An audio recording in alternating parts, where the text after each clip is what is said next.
All lessons are presented in the same format. Every lesson starts with a display and description of the art materials needed for that lesson.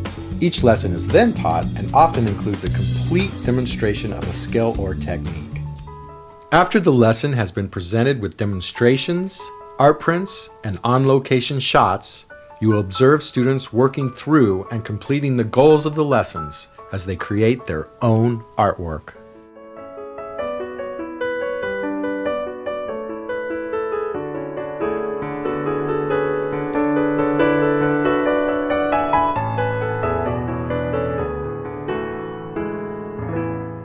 Every lesson closes with a display of student artwork. Let's take a look at some of these masterpieces.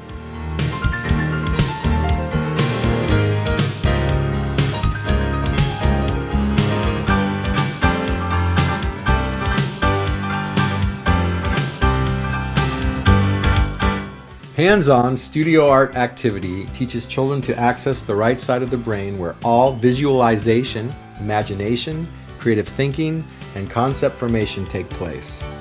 Repeated studies show that arts education carries over into all areas of study.